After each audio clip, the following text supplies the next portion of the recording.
Welcome all. Today's topic is the Gangas of Talakadu. I request you to subscribe the channel for more videos. Let's begin the class.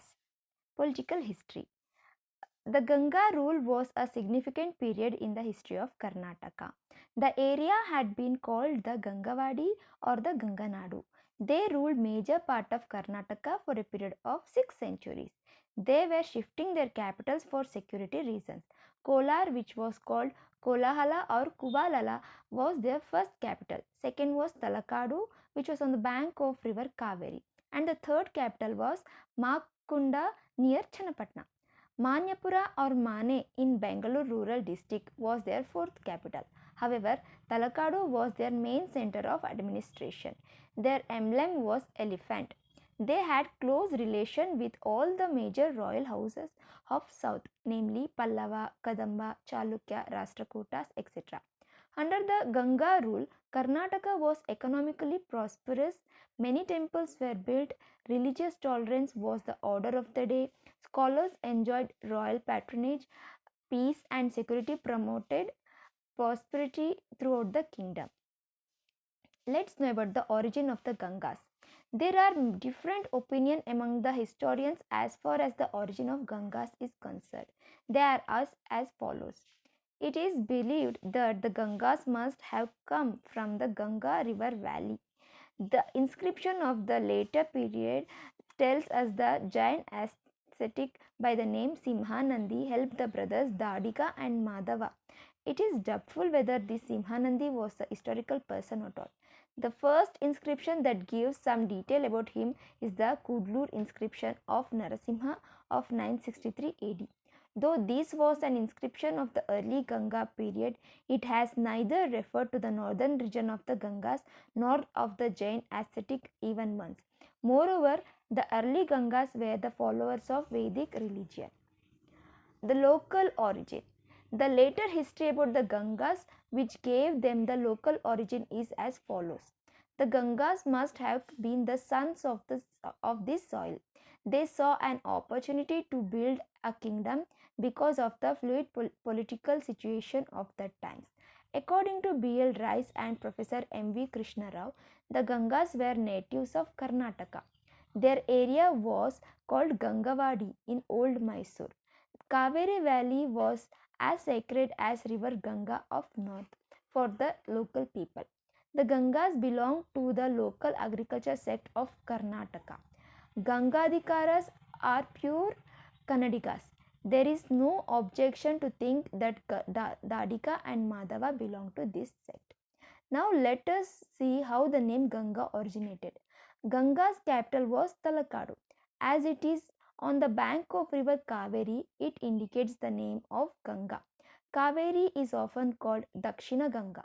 Shaiva kings may also have chosen the name as Ganga as it is also supposed to be the consort of Shiva.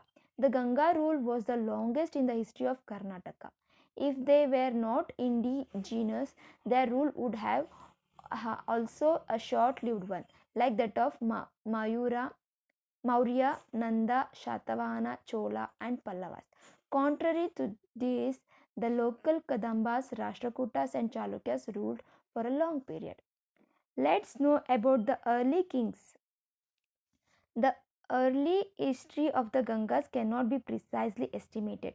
Though some inscriptions have been found, it is not easy to determine the time of their origin correctly. However, Dadika was the first of the Gangas.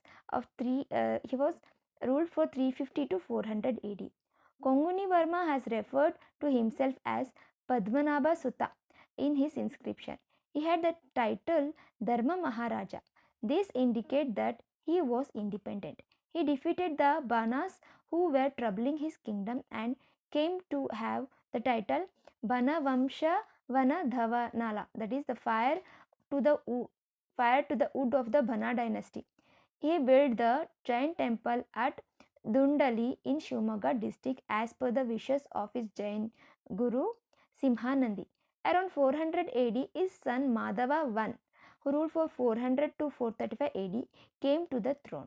He was good administrator and was a patron of scholars.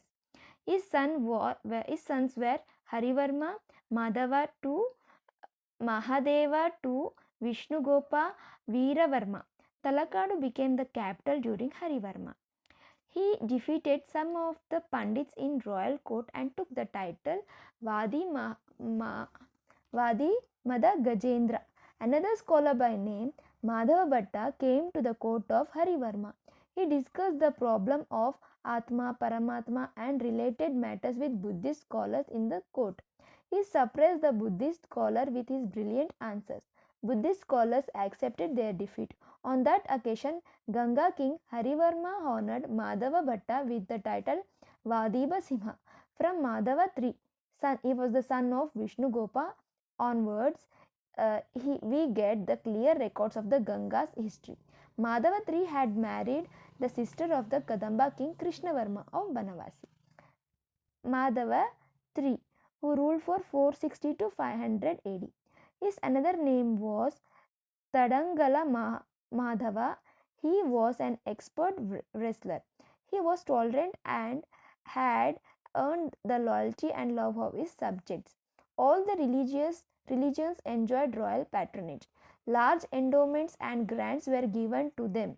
The Kadamba king Kakutsa Varma established matrimonial alliance by giving his daughter in marriage to him. Madhava fought by the side of his father-in-law in the battle which occurred between Kadambas and Pallavas. Let's know about the Avanita. He was ruled from 500 to 540 AD. He was the first Jain king. Avanita was a powerful king. He lost his father very early and came to the throne when he was just 2 years old. This encouraged feudatory princes to become independent. Avanita was aware of these things when he was very young, and the moment he came to age, he conquered those principalities and established the supremacy of his kingdom. He was an able king and his reign lasted for about 40 years. Though he was a follower of Jainism, he was tolerant to other faiths. That is the reason why the inscriptions called him Harsha Charana Ravinda Pranipata. The Jain ascetic Vijayakirti was his teacher. The Hoskote inscription referred to his land grants to the Jain temples. Let's know about Durvanita, who ruled from 540 to 600 AD. Durvinita, among all the Gangas, has been famous for his valor, scholarship, and patronage of art. His mother was Jesta Devi, daughter of Skandavarma of Punata. After the death of his father, he fought with his stepbrother for the throne. Therefore, he came to be called Durvinita. His stepbrother had the Pallava support. Durvinita uh, gave his daughter in marriage to Vijayaditya, the Chalukyan king, and with his help defeated the Pallavas and ascended the throne by conquering his stepbrothers. From Pallavas, he was able to capture Coimbatore, Chinglipet, and Salem. As his mother was the only child of the Punata king, he inherited Punata also. Apart from being a warrior, he was a scholar and a patron of art and literature. He undertook many welfare measures for his subjects. Many inscriptions speak of his grants to Jain basadis and Hindu temples. The author of Sanskrit grammar Shabdavatara Pujapada is a famous Jain scholar and was his teacher. Durvinita himself, a scholar, has written a critique of Kiratarjuniya. Gunadya's Brihat Katha or Vadakatha was translated by Durvinita into Sanskrit. Bharavi was in the court of Durvinita. The author of Kaviraja Marga has referred to him as a great scholar of Sanskrit, Prakrit and Kannada. Bharavi was the famous court poet of Durvinita. He had expressed great astonishment over the vast knowledge of the king Durvinita. He was given the title Niti Shastra Oksha Prayoksha Kushala. Such a king, who was a great scholar, warrior, administrator, generous patron, was very rare. Let's know about Pushkara of 600 AD to 640 AD. Durvinita had 3 sons. Among them, some information about Pushkara, also called as Mushkara, and Polavira are available. After Mushkara's death, Polavira came to the throne. These, for various reasons, made the feudatory kings discontented. But Polavira, with the help of Pallavas and Chalukyas, conquered them and safeguarded his throne. He was the king for only a short period. He obtained the throne uh, in favor of Trivikrama, the son of his elder brother. Let's know about Trivikrama, who ruled from 640 to 665 AD. Was a famous for scholarship and ability. Attracted by this, it appears that Karikala Chola gave his daughter in marriage to him. Next, he was succeeded by his son Bhuvikrama. He ruled for a short period of 25 years. He had to wage a battle with Pallava Parameshwara Varma in his last days. He had the titles Shri Vallabha or Dugga. Let's know about the Shivamara, who ruled from 720 to 726 AD. He was Bhuvikrama's brother. He ruled for 6 years.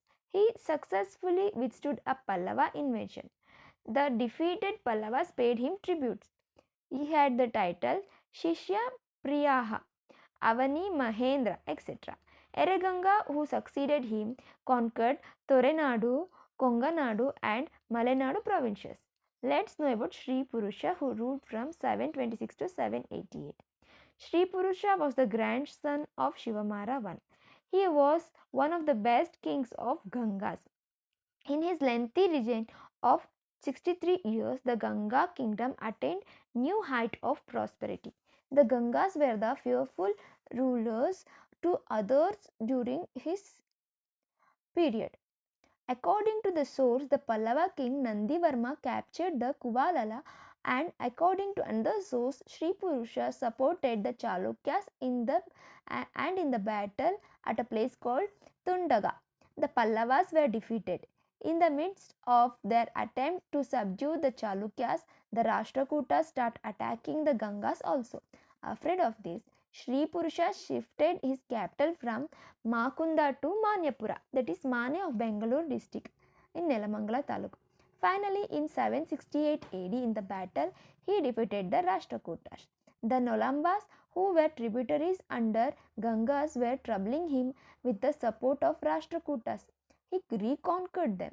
The Pandya king Tormara had kidnapped the Ganga princess. As a revenge, Shri Purusha waged a war against the Pandyas also, and he was successful.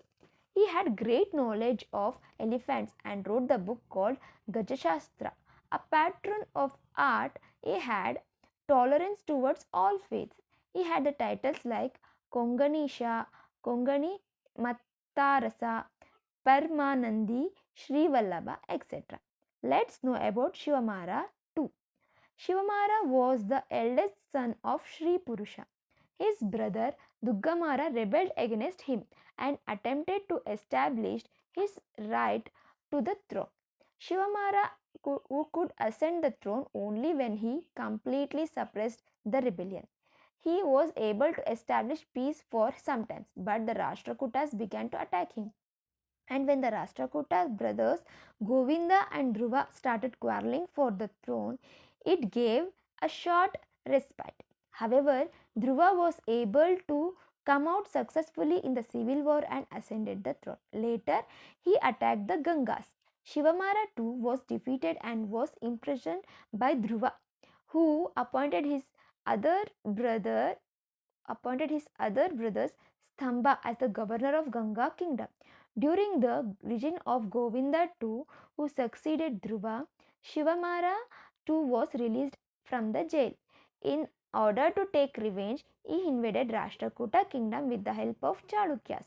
But unfortunately, in the first battle near Mudagundur, he was captured again. Though Shivamara did not win battles, he was pious by nature. He made his mark in cultural fields.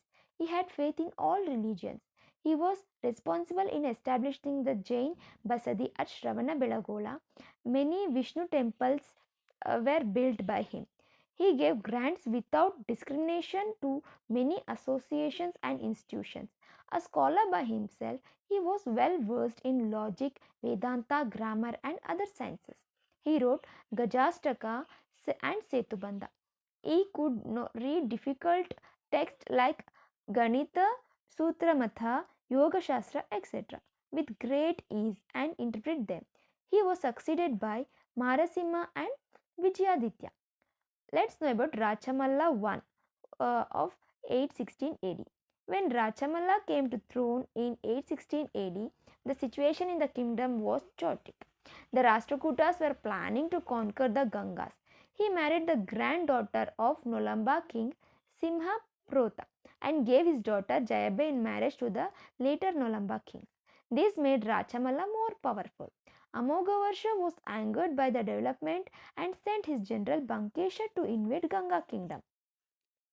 Bankesha captured Kaidala near Tumkur, but Rachamalla took advantage of the internal problems that rose around the Rashtrakuta kingdom and he was able to free his kingdom from Rashtrakuta yoke.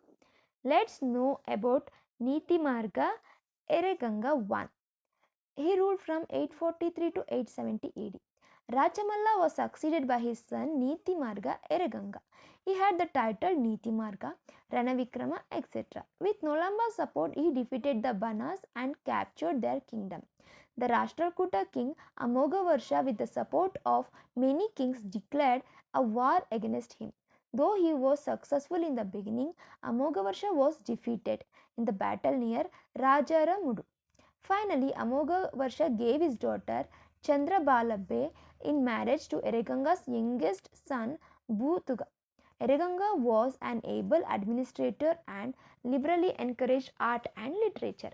Under him, many loyal and able servants exhibited patriotism and loyalty to the king. One of them, by the name Aragaya, was praised in the stones edict of Dodahundi village. It says King Nitimarga Ereganga suffered from an incurable disease and died. At the news of this, Agaraya stabbed himself and ended his life. He was followed by many other loyal servants who also committed suicide. This kind of sacrifice for death of his minister was called Kilgunte system. Ereganga's son Satyavakya Permadi granted away village to the family of Agaraya and this was recorded in the stone edict. Let's know about Rachamalla II of 870 to 919 AD. Rajamala II was the eldest son of Ereganga. Younger brother Bhuthuga continued as the crown prince in his region. Nolambas and Rashtrakutas became powerful. Rachamalla made an attempt to develop his power also. In this direction, his brother Bhuthuga's contribution was considerable. As Rachamalla II died without a male issue, Bhuthuga's son Ereppa came to the throne. Rachamalla's appreciation was recorded in the edict found in Kurg. It described that Rachamalla took care of the welfare of people as well as soldiers and servants. When a Gaunda of Jadala village died, suddenly his son was invited to the court and granted all powers. But when he was not satisfied, he was granted Permadipatta of his father. This was confirmed in an edict composed by Bhuvaya. This is an example of Rachamalla's concern for his loyal servants. Let's know about Niti Marga Ereppa II, who ruled from 919 to 920. After his uncle's death, Ereppa became the king of Ganga domain in 919 AD. He defeated Mahendra of Nolambawadi and attained the title Mahendra Taka. Though he was in power for 14 years, he was terror to his enemies. Ereppa was succeeded by his son Narasimha I and Rachamalla III respectively. No details were available about them. Let's know about Bhutuga II of 936 to 961. Bhutuga II was the son of Rachamalla III and his reign was significant in the Ganga history. He was famous as Ganga Gangeya or Nanniya Gangeya. He established relationship with Rashtrakutas through matrimonial alliance. When Rashtrakuta King Krishna III undertook an invasion of the south, he stood by him. In 947 and 48, he killed the Chola king Rajaditya in the battle near Tokkalam and captured Tondai, Mandalam, Kanchi, Tanjavur and Nallikottai. The Atakur inscription tells us that Krishna, who was happy with this, gave him Banavasi, Belvosai, Belvola, Puligere area to him. Bhutuga had the title Maharajadi Raja. Marula succeeded in 961 AD, but he did not live long. After Marula's death, his brother Marasimha too came to the throne. Let's know about Marasimha Ganga 3. Okay. Marasimha too was important among the kings who came after Bhutuga too. He defeated the Gurjara Paramara Simukha of Anhilwada and got the title Gurjara Rajadi Raja. An inscription at Shravanabelogola has the detail of his battle. In support of Rashtrakutas, he played an active role in defeating their enemies. He defeated Nolambas and got the title Nolambantaka. Marasimha, who was the follower of Jain faith, performed Sallekana Vrata and died at Shravanabelogola. After him, the Ganga princes quarreled among themselves for the right of the throne. Chaundaraya, his minister, supported Rajamala, that his fourth son, against Nitimarga Govindarasa. But both became victims of Chalukya's king Tailapa II. As a result, the northern part of Ganga kingdom was included in the Chalukyan empire. Rajamala IV ruled the remaining part of the kingdom up to 999 AD. In the meanwhile, the Cholas who had become powerful, made an attempt to conquer the rest of Ganga kingdom. Finally, Rajendra Chola, by capturing Talakadu, put an end to the Ganga rule. However, many branches of Gangas here and there ruled small principalities up to 10th century AD. Gangas ruled Karnataka for more than 6 centuries as the kings and feudatories. They tried to unify Karnataka by providing all facilities for the growth of Karnataka culture. Let's know about the Chaundaraya. Chaundaraya Chaundaraja was his original name. Raya was the title given by his king for his religious work. He was not only a good minister and commander of the Ganga king Marsimha II, he also served under the next ruler Rajamala IV. Chaundaraya was an administrator and also a great scholar. He was proficient at grammar, mathematics, and medicine and literature. He subdued many enemies of the Gangas. He was staunch follower of Jainism. He was devotee of Jainakshi Chamundi. He wrote Chaundaraya Purana in Kannada. He also built the Basadi at Shravanabelogola. His great achievement is the monolith statue of Gommata, that is Bahubali, which is of 57 foot at Shravanabelogola. Chaundaraya Basadi was built by his son Jinasena. Let's know about the administrative system of Gangas. Central administration. Gangas established a well organized administrative system. The welfare of the subjects was their main motto. They had brought into practice the principles of Dharma Shastras, Niti Shastras, and Rajaniti. The king was the supreme commander of the army during battles. A cabinet of ministers helped him in administration. King was bound by certain religious and customary principles. King had the power of appointing or terminating his ministers. The princes were compulsorily taught history, grammar, art of welfare, Rajaniti. The officers and the ministers held place of honor in the court. They could meet the king at any time. Though the king was the executive head of the state, he needed the suggestions and cooperation of his ministers. The Council of Ministers was the permanent important body of the executive. Prime Minister, the Prince, the Commander-in-Chief, Foreign Minister, etc. were the important members of the cabinet. Ministers were responsible for the administration in various departments. Officers called Rujaka, Rahasyadika, and Lekhaka were close to the kings, and they used to discuss with him emergency issues. Let's know about provincial administration. The prince played an important role in the administration of the provinces. Sometimes ministers were appointed as head of provinces. These heads of the provinces had their own army and could wage wars if necessary.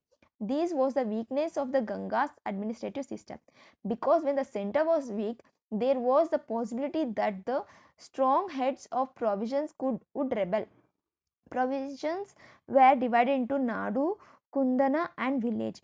Nadu and Kundana were governed by the officers called Rashtrapati and Vishyapatis. The administrative of justice, sanitation, and protection were the main function of the village councils. Many cities that developed during the Ganga period had their forts. Public parks, wide roads, and centers of education were abundant in cities. Cities were administered by the civic councils. The chief civic officers were Nagarika, and Nagarikas was also the head of the police department. He was responsible for the law and order in the city. Let's know about the income of the state. The major income of the state came from the land revenue. The revenue was fixed accordingly to the extent and quality of the land. About one-sixth of the produce was the land revenue, and along with this, forest revenue had to be remitted. Village council were collecting these taxes. Let's know about the administration of the army. The head of the provinces had their own armies. They used to send a part of their army to the king at the time of war. Their royal army consisted of infantry, cavalry, and elephants. Dandanayaka, Mahaprachanda, Maha Samant Adipati, Senapati were the officers of different ranks in the army. The head of the cavalry was called Ashwadhyaksha. Let's know about the judiciary. The king was also the chief justice. The final court of appeal was the king himself.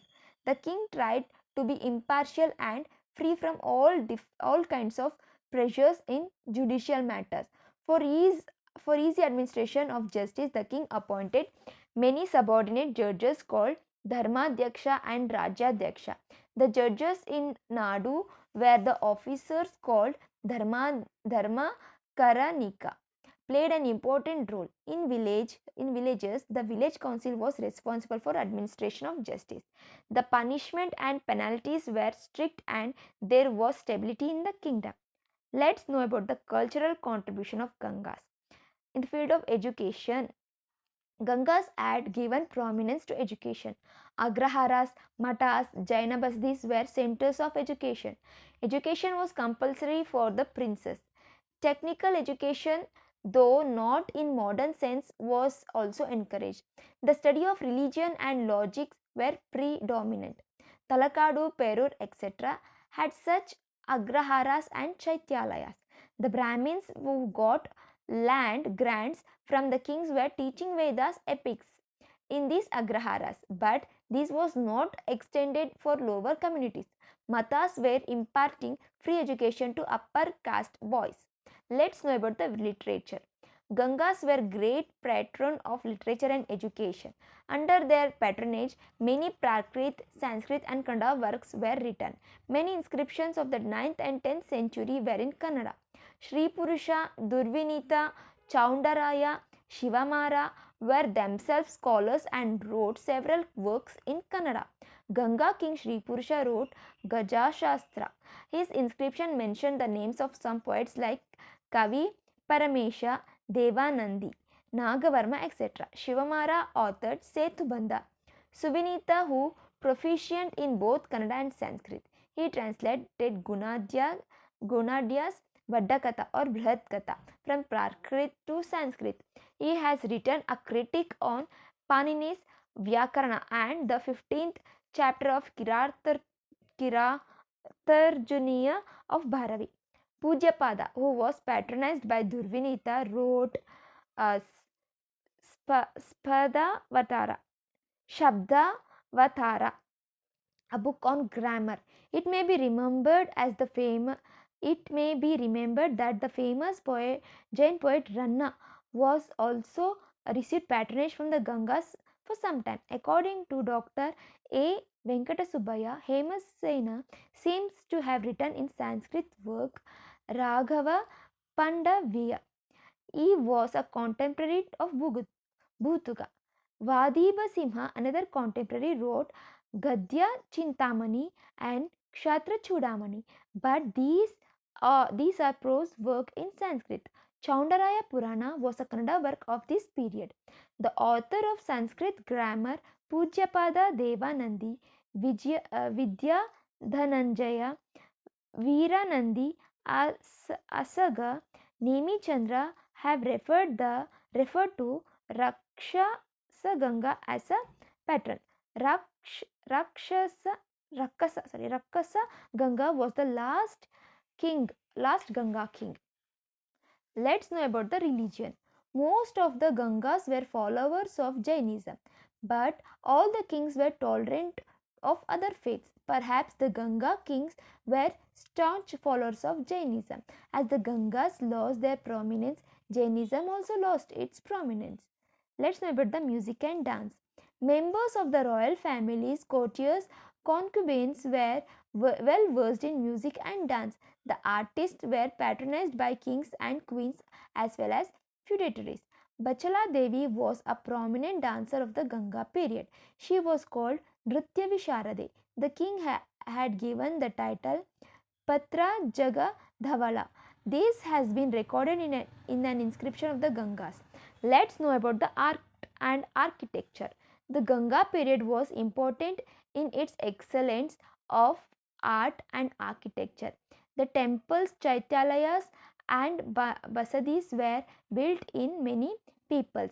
They have also built Shiva and Vishnu temples in Pallava style, that is Dravidian style. Bhoga Nandishwara temple at Nandi, Vishnu and Shiva temples at Narasamangala are important. The Bahubali or Gomata statue at Shravanabelagola from the point of view of sculpture is important.